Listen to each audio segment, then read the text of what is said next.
सुप्रभात पिला माने सप्तम श्रेणी विज्ञान ऑनलाइन क्लास को तुम मानक स्वागत। पिला माने आज आम तुम विज्ञान बही चतुर्थ अध्याय पढ़ा। चतुर्थ अध्याय रही तंतुर वस्त्र। पिला माने ए तंतु विषय बा वस्त्र विषय आमे पूर्व क्लास षष्ठ क्लास पढ़ी आसे एवं या विषय तंतु विषय आउ विशेष किसी आम जाना। ताले प्रश्न को जीवा पूर्व मु पिला तुम किसी गोटे प्रश्न पचार उत्तर देवा चेष्टा कर। अच्छा पिला माने कहल मनीष बंची रही कौन कौन मौलिक आवश्यकता रही? हाँ, तीनोटी मौलिक आवश्यकता रही। किए कहीपर? हाँ तुम्हें कह। हाँ, तीनोटी आवश्यकता है खाद्य, वस्त्र आ गोटे है बासगृह। ताहले मनीष बंची रही जो तीन गोटी मौलिक जिनिस आवश्यकता करे गोटे है खाद्य, वस्त्र, बासगृह। खाद्य और बासगृह परी वस्त्र तार निहाती दरकार। ताले कहल आमे वस्त्र बा लुगा कहीं पिंधु न पिंधिले आमर कौन हम? मु कहूँ शुण, वस्त्र आम शरीर को खरा, वर्षा, शीत, काकरु रक्षा करने संगे संगे ये वस्त्र बा लुगा द्वारा आम लज्जा निवारण कर। ताले कहीपर कि ये वस्त्र किपर तैयारी हुए? आम षष्ठ क्लास पढ़ीचे जे तंतुर वस्त्र बा तंतुर लुगा तैयारी हुए। एवं आम आ भितर अनेक कथा जाचे तंतुर सूता एवं सूतार लुगा बा वस्त्र तैयारी हुए। ताले आम तंतु विषय बर्तमान टिके आउ गभीर को आउ विशेष किसी आलोचना करवा।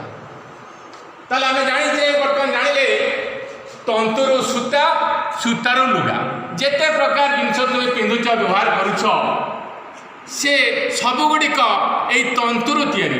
तंतुर सूता बाहर, सूतार लुगा बुना जाए। ये तंतु पुणी केते प्रकार तुम्हें पुराना पूर्व क्लास पढ़ीच, 6 क्लास पढ़ीच। ये तंतु होउछि दुई प्रकार, गोटी होउछि कृत्रिम तंतु आ गोटे हेले प्राकृतिक तंतु। कृत्रिम तंतु जानिछे आमे जे किसी रासायनिक पदार्थ द्वारा मनुष्य ताको तैयारी करे, किंतु प्राकृतिक तंतु यह प्रकृति दत्त। एवं ये प्राकृतिक तंतु पुणी दुईटी प्रकार आमे पाई थाउ।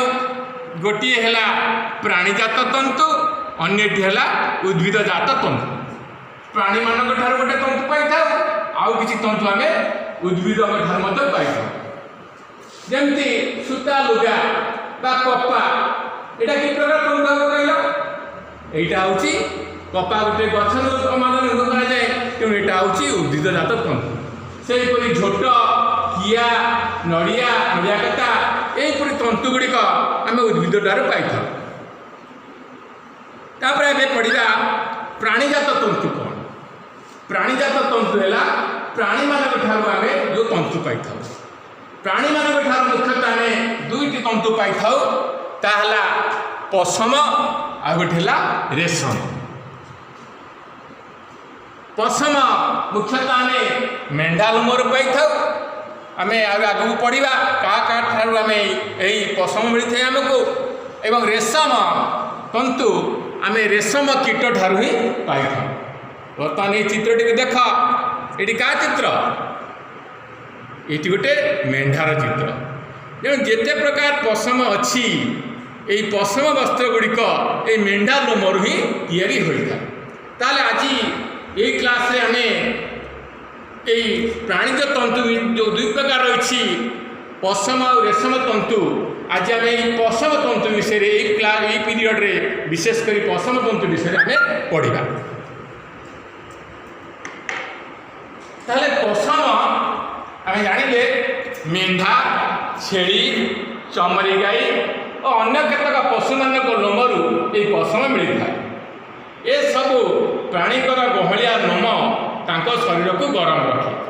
मेंढा शरीर में दुई प्रकार तंतु थाए, गोटे है मोटा लोम आ गोटे है पतला लोम बा हल्का बा चर्म लोम बा नरम लोम।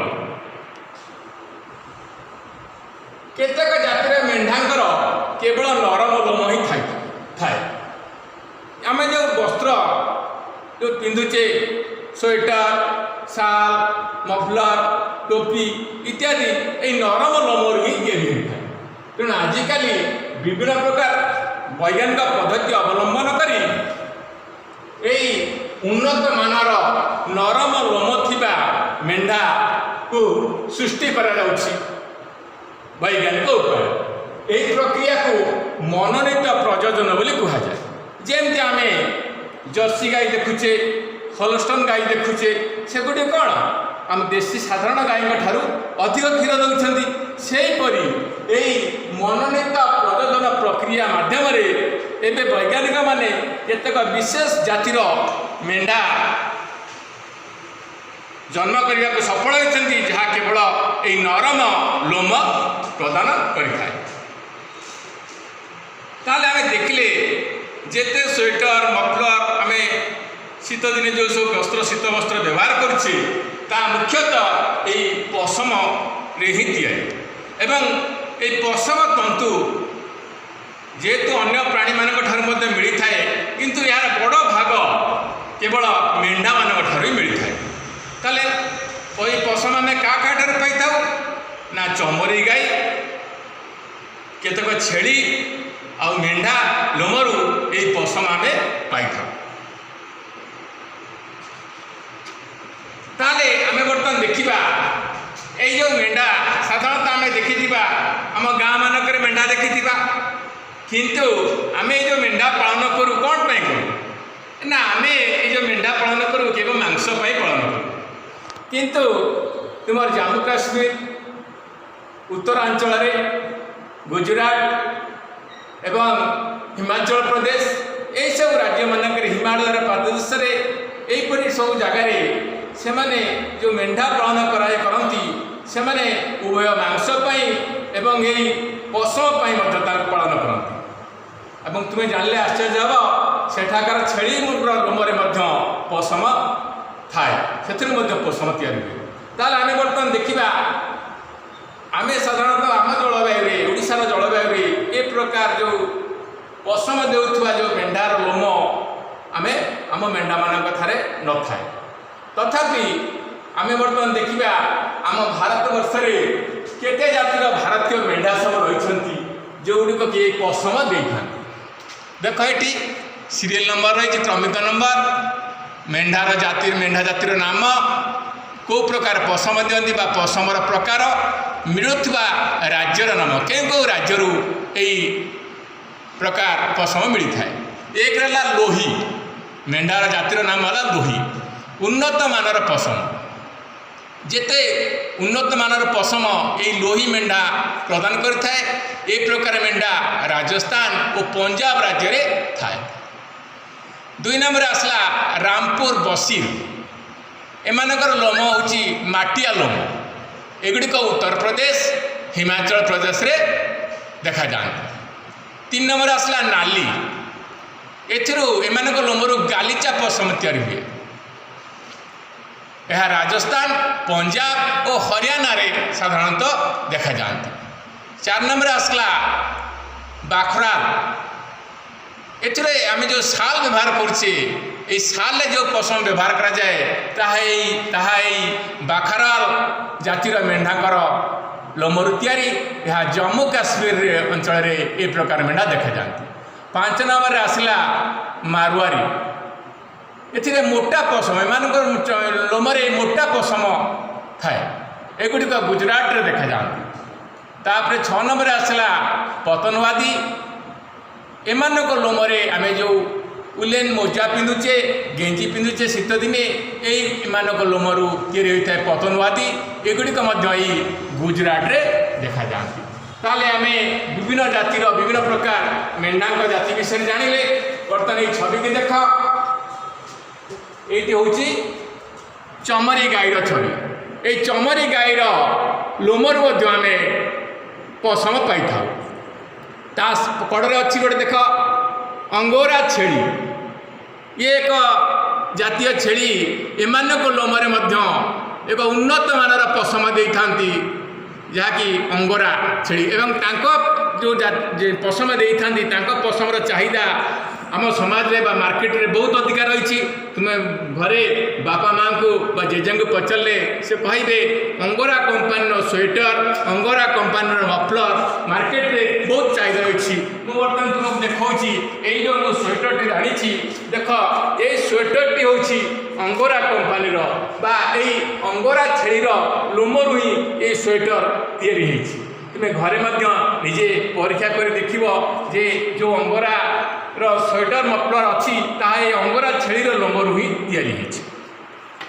तापर देख काश्मीरी छेली, ये छेलीर लोमरू पसंद मिलता है। तापर ये दुईटी प्राणी देख लामा अल्पाजा, ये दुईटी भारतीय प्राणी में या दक्षिण आफ्रिका थांती एमान लोमरू आम पसम पाई था। तापर ये तो जान देख ओट मरुभूमि जो रही है राजस्थान अंचल जो ओट रही है ओट मान लोमरू आम पसम पाई था।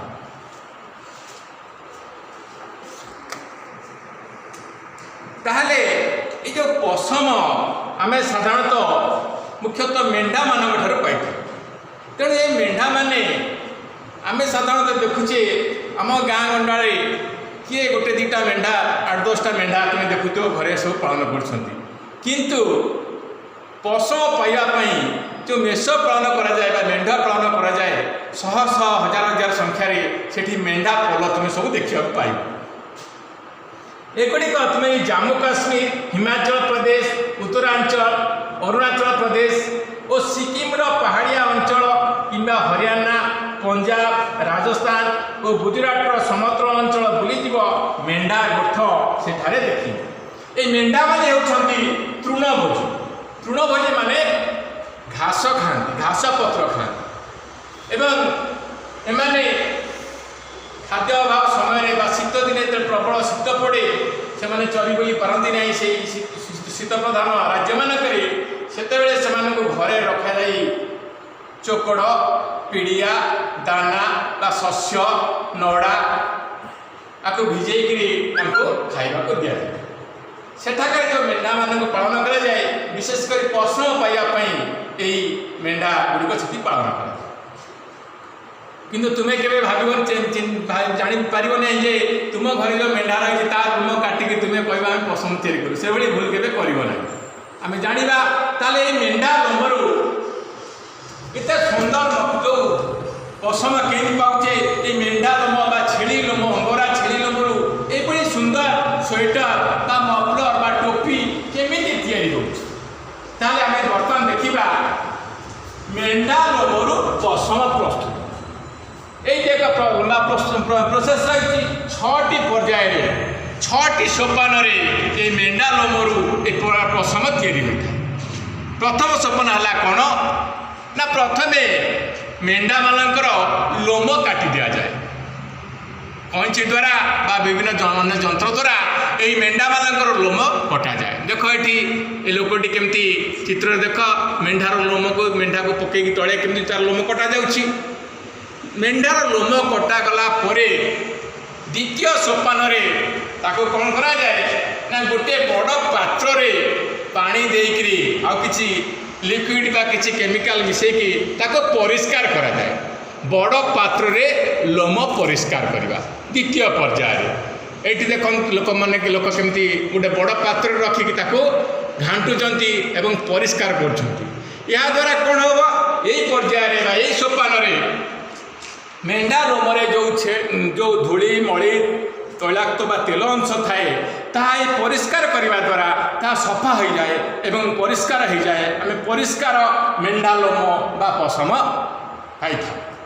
किंतु वर्तमान ये काम गुड़िक आउ हाथ में कराଯାऊनी बर्तमान मेसीन द्वारा यही सब मेंढा लोम को परिष्कार करा जाउछि।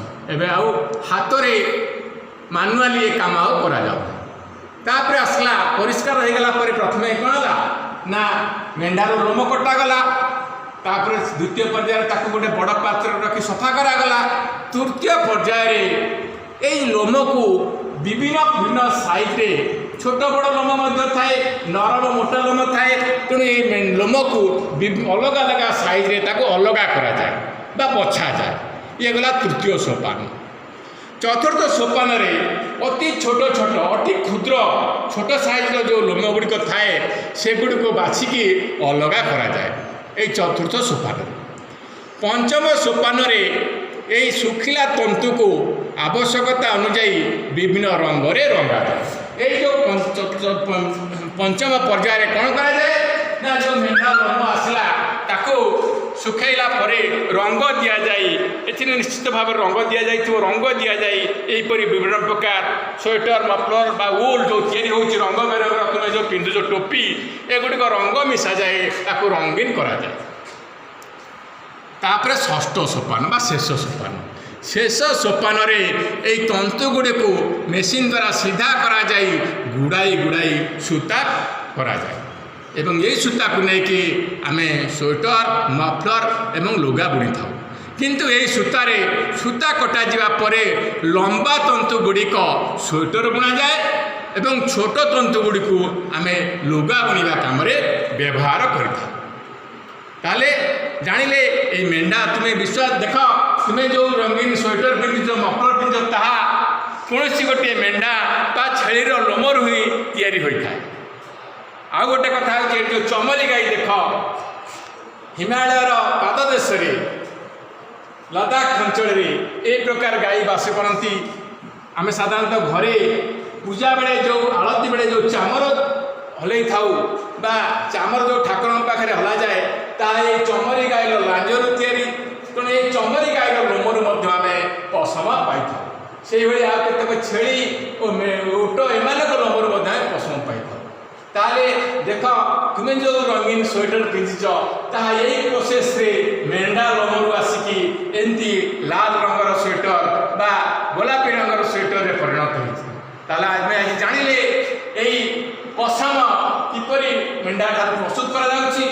ଏବଂ ତୁମେ ଜାଣିଛ କି এই ପଶମ ଉତ୍ପାଦନରେ ପୃଥିବୀରେ ଚୀନ ହେଉଛି 1 ନମ୍ବର ସ୍ଥାନ ଅଧିକାର କରିଛି ଏବଂ ଦ୍ୱିତୀୟ ସ୍ଥାନରେ ରହିଛି ଅଷ୍ଟ୍ରେଲିଆ ଏବଂ ତୃତୀୟ ସ୍ଥାନରେ ରହିଛି ଭାରତ।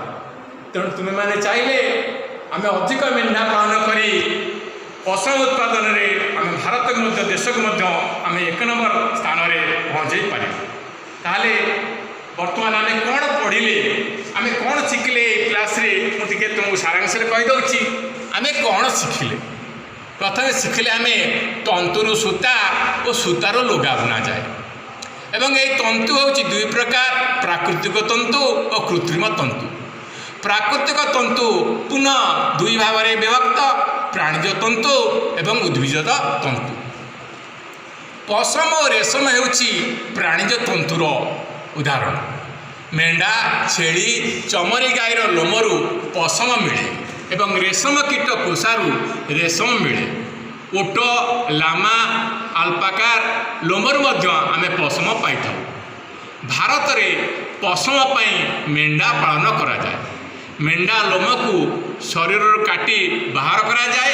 ଏହାପରେ ଏହାକୁ ପରିଷ୍କାର କରି ବଡ଼ ଛୋଟ ଲୋମକୁ ପୃଥକ କରି ଅତି ଛୋଟ ଲୋମକୁ ବାହାର କରିଦେଇ ଶୁଖାଇ ରଙ୍ଗ ଦେଇ ସୂତା କଟାଯାଏ। ସେଥିରେ ସ୍ୱେଟର, ମଫଲର ଓ ଲୁଗା ଇତ୍ୟାଦି ବୁଣାଯାଏ। ପଶମ ଉତ୍ପାଦନ କ୍ଷେତ୍ରରେ ଚୀନ ପ୍ରଥମ, ଅଷ୍ଟ୍ରେଲିଆ ଦ୍ୱିତୀୟ ଓ ଭାରତର ସ୍ଥାନ ତୃତୀୟ। ତାହେଲେ ବର୍ତ୍ତମାନ ଆମେ ଏଇ ପଶମ ବିଷୟରେ ଆମେ ପଢ଼ିଲେ। ପିଲାମାନେ ଆମେ ପରବର୍ତ୍ତୀ କ୍ଲାସ୍ରେ ଏଇ ଆଉ ଗୋଟିଏ ଯେଉଁ ରହିଲା ପ୍ରାଣୀଜ ତନ୍ତୁ ରେଶମ, এই রেশম কিপরি রেশম কীটରୁ কিপରି ପ୍ରସ୍ତୁତ କରାଯାଏ ସେ ବିଷୟରେ ପଢ଼ିବା। ବର୍ତ୍ତମାନ ଆଜି ପାଇଁ ଏତିକି, କିନ୍ତୁ ଯିବା ପୂର୍ବରୁ ମୁଁ ତୁମକୁ କିଛି ଗୃହ କାର୍ଯ୍ୟ ଦେଉଛି, ତୁମେ ବସି ଘରେ ଏଗୁଡ଼ିକ କରିବ। ତୁମ ପାଇଁ କାମ, ଯେଉଁ ପ୍ରାଣୀମାନଙ୍କ ଲୋମରୁ ପଶମ ପ୍ରସ୍ତୁତ ହୁଏ ସେମାନଙ୍କର ଛବି ସଂଗ୍ରହ କରି ତୁମ ଖାତାରେ ଲଗାଅ। दुई है पुराणा चिरी जाइथिबा विभिन्न प्रकार कपड़ा स्वेटर मफलर आदि सूता बाहर करी परीक्षा कर एवं ताकू अठा देई से सूता को खातार लगाई रख। ताले धन्यवाद पिला माने आमे आज यही तंतु बा पशम विषय पशम तंतु प्राणीज तंतु पशम तंतु विषय जानिले पशम किपर तैयारी ठीक अच्छी परवर्ती क्लास रे पुणी देखा। धन्यवाद पिला माने घरे रुह एवं सुस्थ रुह।